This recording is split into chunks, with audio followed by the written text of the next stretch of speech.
Companheiro Sérgio e demais companheiros que constituem a Comissão Provisória Estadual, companheiro Nicole, presidente da Comissão Provisória Municipal de Fortaleza, deputada Eliane, companheiras militantes, companheiros militantes.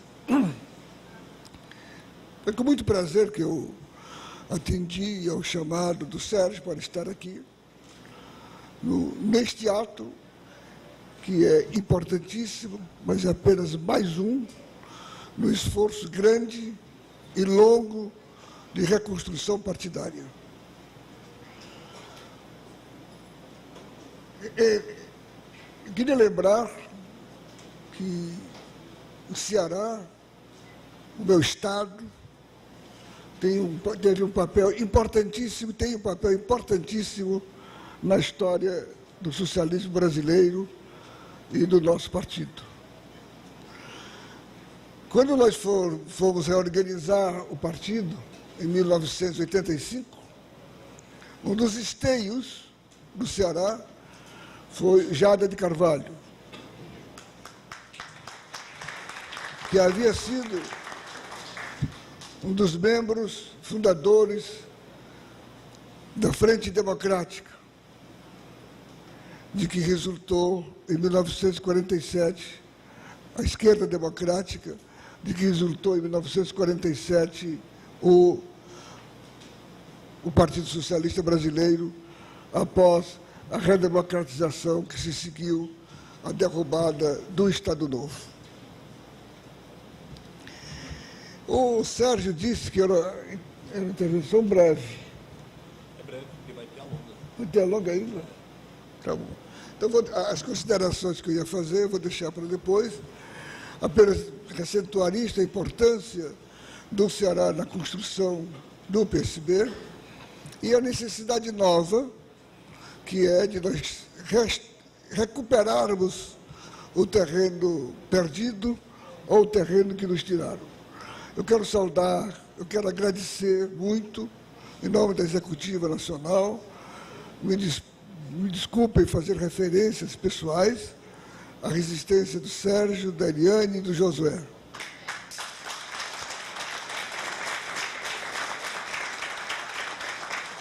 Nós acompanhamos essa resistência nesses últimos 7 anos e sabíamos que quando os que nós sabíamos que iam faltassem, eles estariam conosco para ser a pedra em cima da qual nós íamos reconstruir o partido. Quero saudar a Nicole, desejando que você faça uma grande administração da construção do partido aqui e que isso seja não um ponto de chegada, mas um ponto de partida da sua candidatura. Parabéns a você e a todos que dirigem o partido. Meus amigos, eu queria dividir. Eu tenho a impressão, Sérgio, que nós temos muitas pessoas novas no nosso convívio hoje nesta sala. Eu queria, pedindo licença aos mais antigos, dividir a minha intervenção em 2 partes. Queria primeiro fazer algumas referências sobre o Partido Socialista Brasileiro. A seguir, eu trataria das nossas convergências e divergências na construção de um programa comum, deste partido comum, que é constituído pelo PSB e pela Rede. É importante lembrar que este partido, que hoje, digamos assim, recebe de braços abertos os companheiros da Rede, não para absorvê-los, mas para possibilitar que os companheiros participem do processo político, para que eles não sejam caçados em plena democracia brasileira. Este foi o nosso gesto de recebê-los, e recebê-los respeitando o caráter de cada um, respeitando o caráter da Rede e esperando que a Rede possa se constituir como um partido. Enquanto isso não é possível, nós tratamos os companheiros como esse partido fora. E por isso constituímos esta coligação, que a Marina chama de coligação política. Este é o caráter do nosso primeiro encontro. O segundo encontro é uma tentativa de uma proposta nova no velho quadro da política brasileira. Nós negamos o continuismo, nós enxergamos no quadro que está uma fadiga de materiais, nós sentimos, independente desse quadro e dos partidos do poder, a necessidade de uma reforma profunda das estruturas político-brasileiras, mas entendemos também da necessidade de fazer uma reforma dos usos e dos costumes. Nós não nos sentimos bem com a forma antirrepublicana como os nossos governos todos conduzem a política e a governança. O Partido Socialista Brasileiro se sente à vontade nessa empreitada, ao mesmo tempo em que ele não renega o seu passado recente. Eu não me esqueço que fui ministro da Ciência e Tecnologia do governo Lula e disto muito me honra. Eduardo Campos não se esquece que foi ministro de Lula, o Sérgio não se esquece que foi ministro de Lula, Fernando Bezerra não se esquece que foi, até um mês atrás, ministro da Dilma. O mesmo ocorre com a Marina. Nós não fazemos a política do terra arrasada. Reconhecemos o avanço significado pelo governo Lula e pelo governo Dilma, porque dele participamos, e nós não achamos que os seus frutos são exclusivos de um partido, nem propriedade de A ou B, mas o resultado de uma conjunção de esforços para a qual foi fundamental a participação da sociedade brasileira.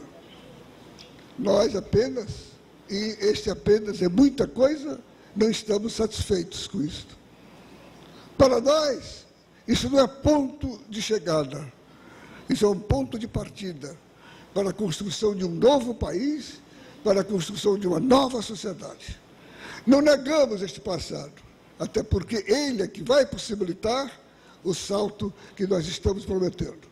Um salto que começa com a estabilidade financeira e que se aprofunda com a produção e a distribuição de riqueza, como jamais foi feita neste país. Mas o que eu queria falar agora mesmo não era sobre isso, era sobre o partido. Esse Partido Socialista Brasileiro nasceu como fruto, como uma costela da esquerda democrática em 1947. A esquerda democrática reunia, ao fim da ditadura, todas aquelas forças que haviam lutado contra o Estado Novo. Vencida a luta contra a ditadura, Vargas, nós entenderam os nossos fundadores, naquele então, que não havia mais necessidade de frente.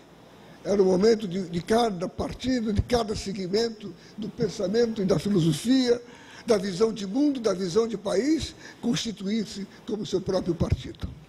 E dessa esquerda saíram vários partidos, e um deles, o Partido Socialista Brasileiro, fundado por João Mangabeira em 1947.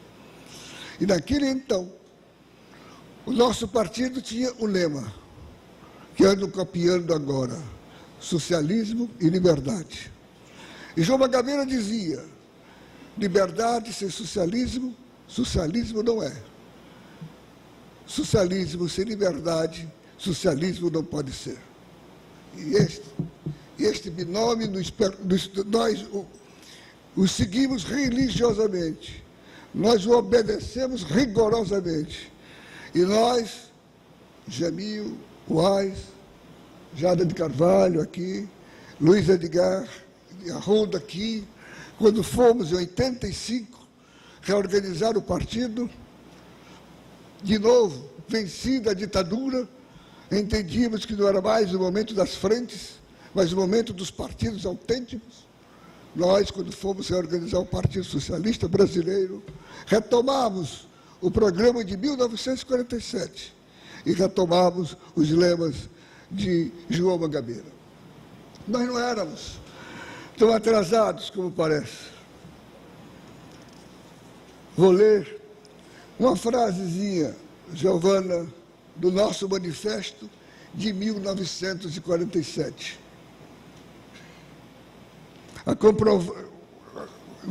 O manifesto, depois da introdução, vai denunciar as mazelas do país.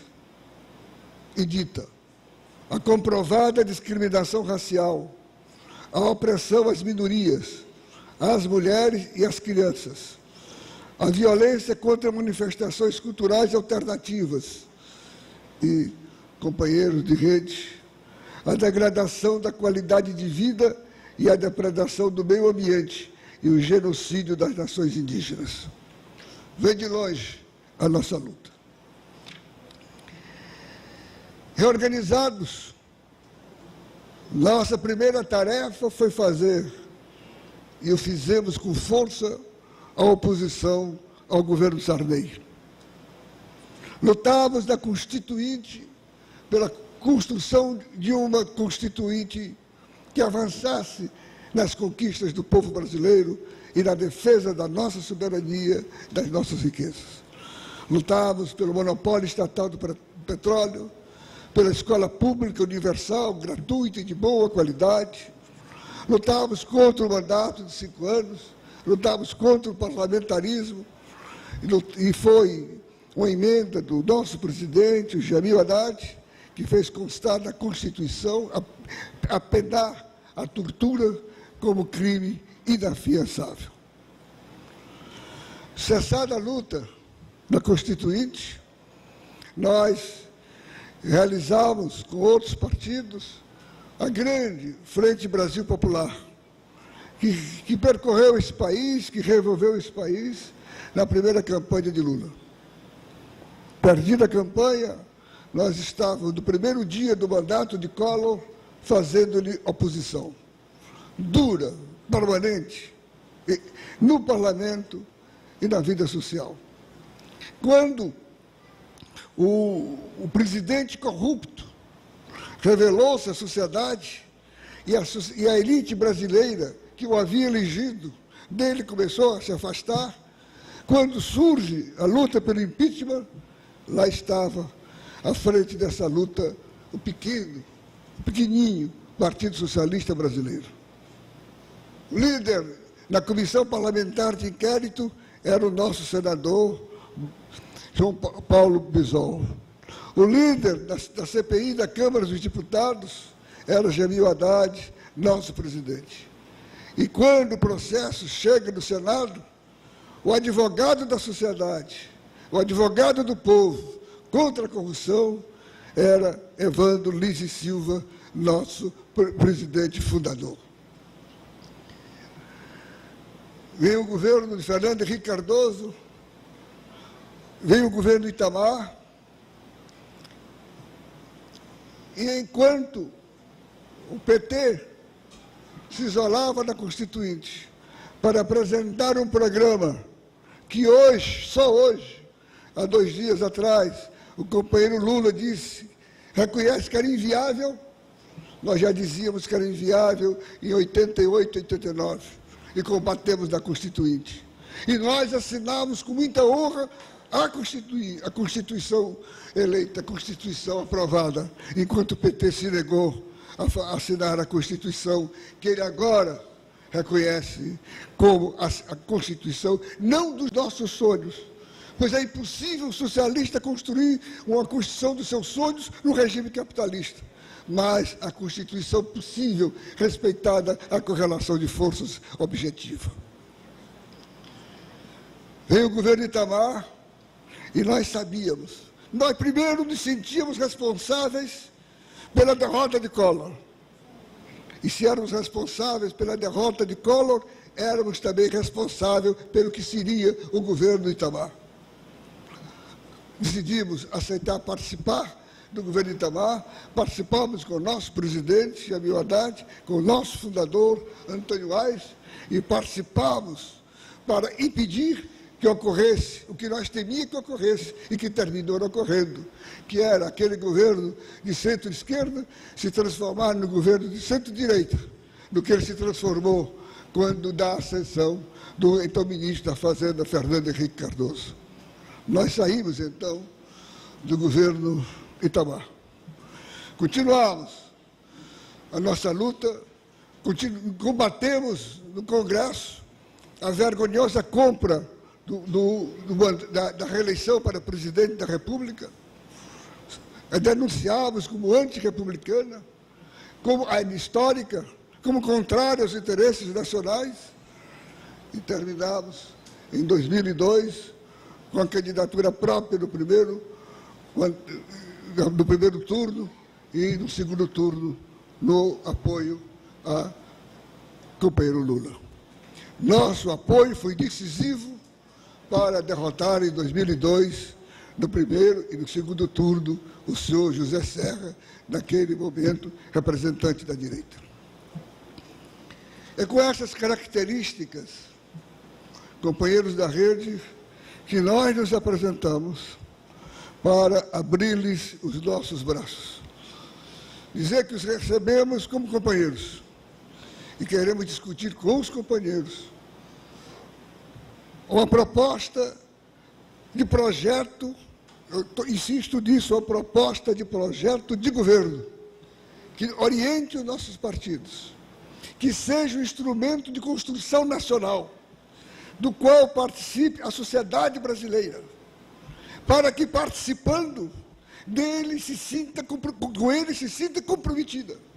E quando nós fomos eleitos, em 2014, porque seremos eleitos em 2014, ela esteja permanentemente nos cobrando o cumprimento de um programa que ela ajudou a construir e que ela aprovou nas ruas discutindo e aprovou nas urnas votando em nossos candidatos. Esta questão parece ser uma questão puramente retórica, não é? Porque nesta questão, me desculpe, eu vou me desenvolver um pouco sobre isso, está a raiz da tragédia brasileira hoje. Nesta questão está a raiz da tragédia do governo da minha querida amiga Dilma Rousseff. Quando você despreza o compromisso com as ruas, o compromisso com a sociedade, você vai ter que fazer na Câmara as transações que não podem ser reveladas à luz do dia. Quando você troca o diálogo com a sociedade e com as massas que lhe elegeram para fazer o tráfico no Congresso, você deixa de ter aliados para ter alugados, para ter rentistas, que vão chantagear o governo todo dia, em toda votação, como faz esse atraso da política brasileira, que é o PMDB.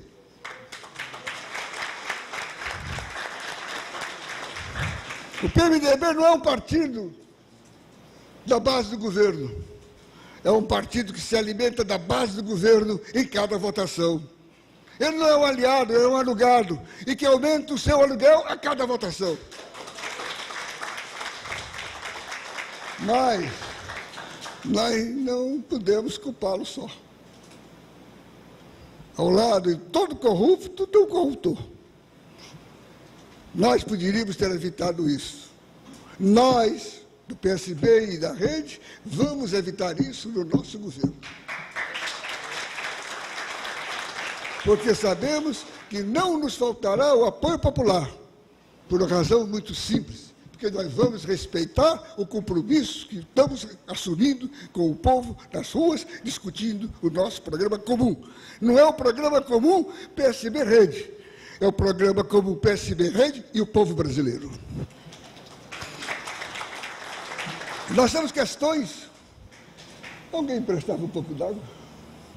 Nós temos questões cruciais para discutir, e eu vou me referir a 2 ou 3 como sugestão aos companheiros para o próximo encontro, para o próximo debate, para a próxima reunião. Há uma questão, nós não podemos fazer nenhuma análise do quadro brasileiro, e sem nenhuma análise do quadro brasileiro, nós não podemos fazer nenhuma sugestão de programa, sem saber o que é este país, nós não podemos dizer o que fazer neste país, e nós não podemos dizer o que fazer nesse país sem uma análise do quadro internacional. O Brasil não é uma autarquia. O Brasil hoje, a gente, já é um país muito grande, já é uma economia portentosa, já é uma sociedade complexa. O movimento de poder aqui dentro mexe com o poder lá fora, e o poder lá fora mexe com o poder aqui dentro. Em que situação nós vamos disputar essas eleições e em quais situações nós vamos governar? Em situações adversas da economia e da política internacional.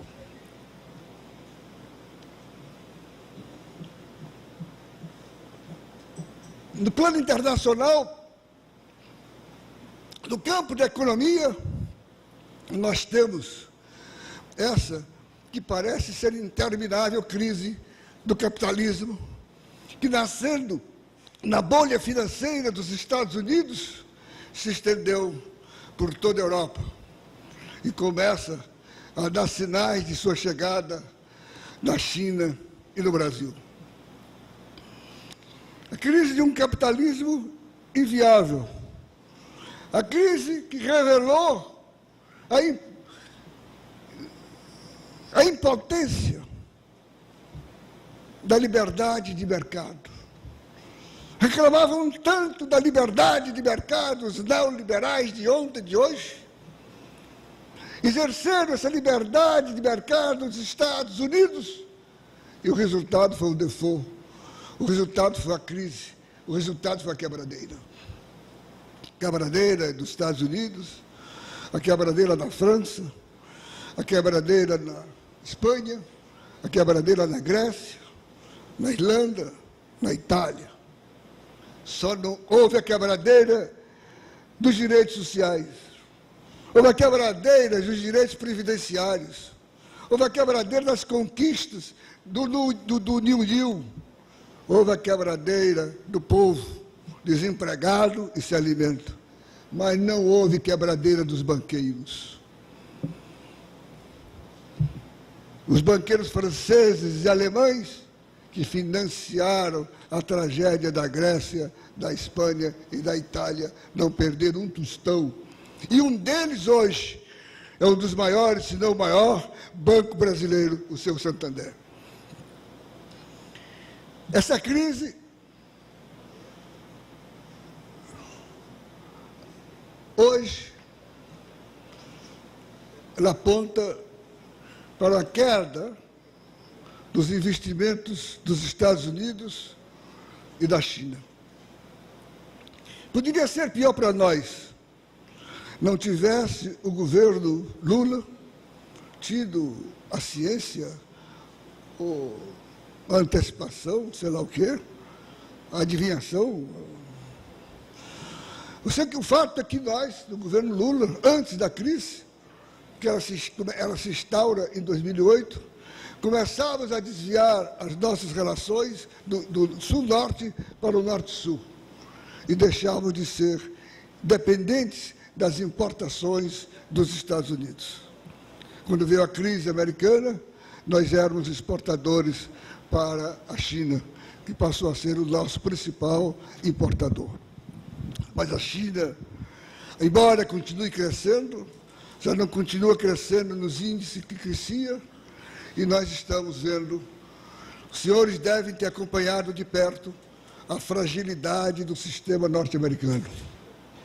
Por questões de horas, a economia americana não quebrou, e quebrando, levaria a quebradeira para mais da metade do mundo. O limite era uma sexta-feira, conseguiram um acordo para quinta-feira. E, mesmo este acordo, está condicionado a uma revisão em fevereiro. Em fevereiro nós vamos voltar a discutir, a esperar, ficar o mundo parado para ver se democratas e republicanos chegam a um acordo em aceitar o aumento da dívida americana, que aumenta todo dia, que aumenta todo segundo e que nós sabemos que é uma dívida impagável. Este quadro nos remonta à situação brasileira. O governo Lula avançou em diversos aspectos, mas ele não se atreveu a fazer a reforma fundamental da sociedade brasileira, que é, me desculpem os companheiros do campo, que é a reforma do Estado. Não falo reforma política, nem reforma eleitoral, porque isso é um detalhe, talvez dos menos significativos diante da reforma do Estado. Esse Estado que aí está não nos serve. E nenhum dos nossos governos teve a coragem de fazer as reformas de base.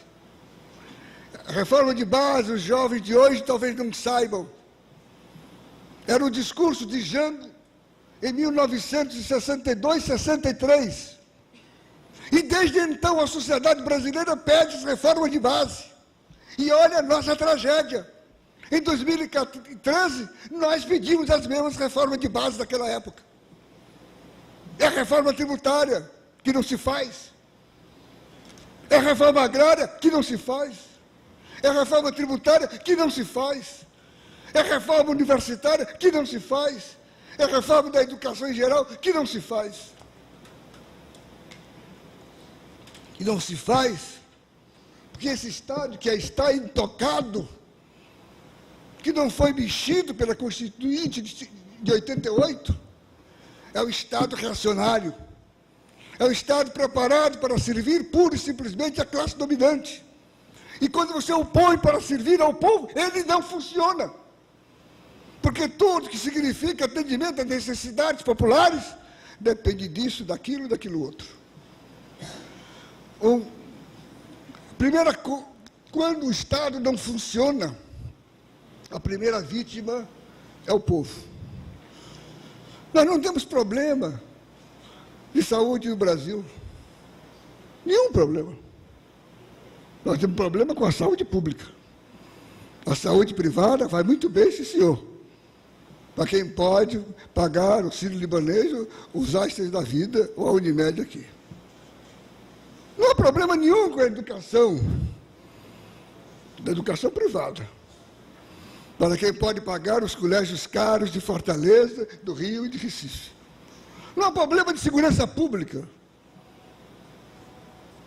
Não há problema de segurança. O problema da segurança pública não é da segurança privada. Ela funciona aí muito bem. O Estado só não funciona quando a questão é atender ao pobre. Não funciona a escola pública. O que não funciona é o SUS. O que não funciona é a segurança pública. Então, se nós não compreendermos que esse Estado não nos serve, nós vamos passar os nossos 4 anos brigando com ele. Nós temos que fazer uma reforma política. É quase, nós vamos... eu vou dizer uma coisa aqui, é quase um milagre a nossa eleição, é porque o povo está cansado. Porque esse processo foi feito para impedir a emergência do povo. É um sistema que faz com que um vereadorzinho do interior de Goiás possa construir um partido em horas, e a Marina não possa.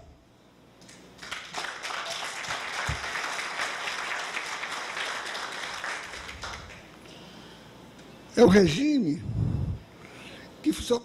é o regime baseado no controle financeiro.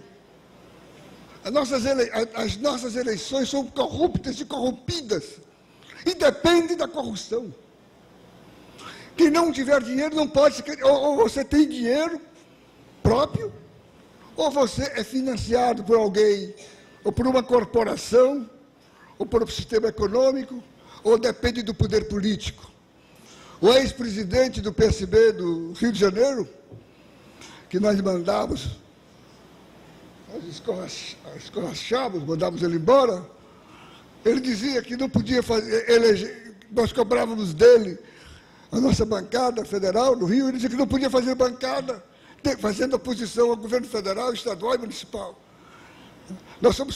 Os partidos são apêndices dos governos. Apêndice, quando não é do governo, é do assistencialismo, barato e moral, que manipula as vontades e que é sustentado pelo Estado, pelas ervas, pelas ervinhas e pelas hormonas. Essa reforma é fundamental. Eu não queria mais me estender, mas lembro a importância fundamental de nós aproveitar. A campanha eleitoral para um socialista é um momento de pedagogia, é um momento de proselitismo, é um momento não é só para pedir votos, é para mostrar os contrastes, para mostrar os defeitos e propor soluções. Nós precisamos aproveitar esta campanha para defender o financiamento público das eleições. Defender a máxima transparência das campanhas e a máxima transparência do governo. Defender. É impossível pensar no novo país se nós não avançarmos na democracia participativa. Companheiros da rede, democratização da democracia, para mim, é povo votando, é povo falando. Não é o povo apenas aprovando, é o povo influindo na decisão, e isto é democracia participativa. Nós já temos instrumentos, e aqui no Ceará tem um grande batalhador das teses da democracia participativa, que é o nosso amigo professor Paulo Bonavides. Nós precisamos aprofundar essas questões. Já há mecanismos na Constituição que a República não usa, como o plebiscito, o referendo. Precisamos introduzir aí, olhando quando você for para deputado federal na próxima legislatura, o recuo, o direito de um eleitor caçar o mandato do seu deputado, do seu governador, do seu ministro supremo, que não cumprir com seus deveres, ou que fugir ao mandato. Porque a gente se esquece do significado de mandato. O parlamentar e o governador são mandatários, são representantes do povo brasileiro que lhe impõem um mandato que tem regras, um mandato que tem o que fazer. E se ele não faz, se ele não cumpre essas regras, ele não está cumprindo o mandato, caça o mandato. São inovações que nós precisamos lutar e introduzir, para que haja uma verdadeira democracia. Democracia que eu não tenho ilusões com a democracia possível no regime capitalista. Ela não é a democracia de cor da utopia, mas é a democracia possível. Nós fizemos a opção, disputar as eleições, aceitar as regras do capitalismo, e dentro dessas regras do capitalismo, disputar as eleições e ganhar as eleições. E no governo, nos mantermos no governo e governarmos, invertendo a seta dos interesses. Governarmos em função dos interesses dos oprimidos, dos interesses dos humilhados, dos interesses dos que têm fome, dos interesses dos que têm sede. Se fizermos isto, nós seremos fiéis à confiança que em nós o povo vier depositar.